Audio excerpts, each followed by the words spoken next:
Welcome to More Tales. Am I the a-hole for refusing to give my boyfriend's daughter her own room? So my boyfriend, 30M, and I, 24F, have been together for 2 years, and we just bought our first house together. We move in at the end of the month.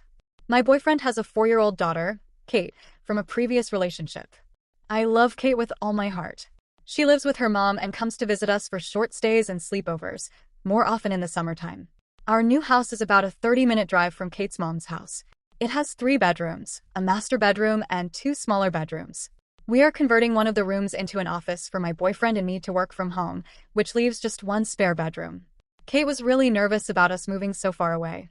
My boyfriend reassured her that she will still get to visit all the time, and he told her she will have her own bedroom waiting for her whenever she wants. My issue with this is that I don't want Kate to treat the only spare bedroom as her personal bedroom. Rather, I want it to be thought of as a guest bedroom. I remember when we were walking through the house during the initial home inspection, visualizing where everything would go. Standing in that 3rd bedroom, looking at the light streaming through the window, my boyfriend casually turned to me and said, "Kate is going to love having her cute little sanctuary right here." My stomach immediately dropped. I realized then that we had completely different pictures in our heads about how this house would actually function. I didn't say anything right that second because the inspector was nearby, but the knot in my chest just kept growing. When we got back to our apartment that night, I tried to bring it up gently while we were packing up boxes in the living room. I sat down on a stack of folded blankets and asked him how he envisioned using the spare room when Kate wasn't with us. He looked at me, genuinely confused, and said, "What do you mean? It's Kate's room. She'll keep her stuff there, and it'll be ready for her." That is where the tension truly began. Of course, Kate can stay there whenever she wants to. This isn't part of the debate.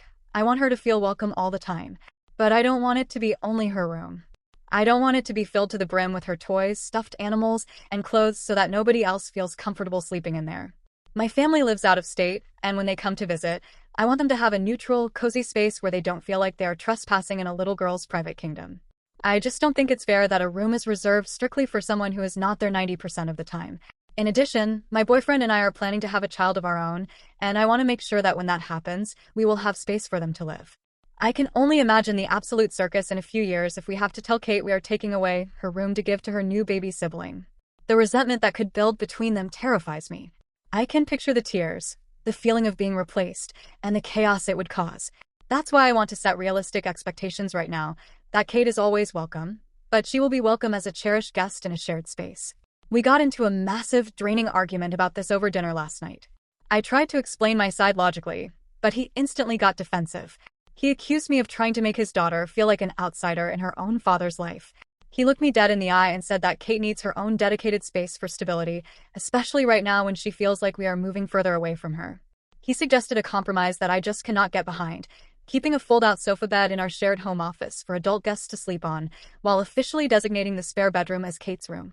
I told him that asking full-grown adults or visiting family to sleep on a pull-out couch in a cramped office filled with computer monitors and work desks, while a whole bedroom sits empty for weeks at a time, is completely practical madness.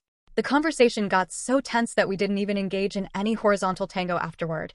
We just rolled over and went to sleep facing opposite walls in total silence. Waking up this morning, the heavy atmosphere in the apartment was suffocating. I love him, and I genuinely love Kate, but I feel like I am being forced into the role of the cruel stepmother just for thinking logically about our long-term space, our future kids, and our actual living situation.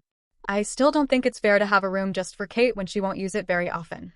And I think it's reasonable to be worried at the prospect of eventually giving Kate's room away to a future child. Update. First of all, I want to give you all a big thank you. By posting in this sub, I was able to realize just how wrong I was. A lot of you shared your own stories of similar things growing up, and how it led to resentment between you and your parents and step-parents, and that is the absolute last thing I want for me and Kate.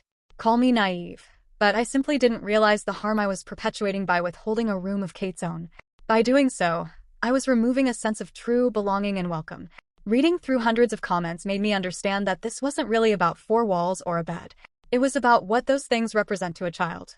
A room tells someone they have a place where they belong without having to ask permission every time they walk through the door.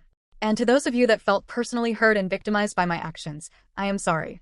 A number of you reached out to me privately in anger, and I know that comes from a place of pain and sadness. To you, I am sending along my love. In the aftermath of posting, I watched the comments pour in. At first, I was devastated, but with time I realized that many of you were saying the exact same thing. Kate needs her own room. That it will still be her home, even if she won't be there very often. It wasn't one or two comments that changed my perspective. It was seeing complete strangers, with completely different backgrounds, arrive at the same conclusion. Some of the stories people shared were heartbreaking. Many of them described growing up feeling like visitors in a parent's house because they never had a space that was truly theirs. I don't ever want Kate to feel that way. I showed my boyfriend my post and he laughed at me. Not in a cruel way, but because he couldn't believe I genuinely thought there was another option. He told me I was insane for thinking that Kate wouldn't get to have her own room.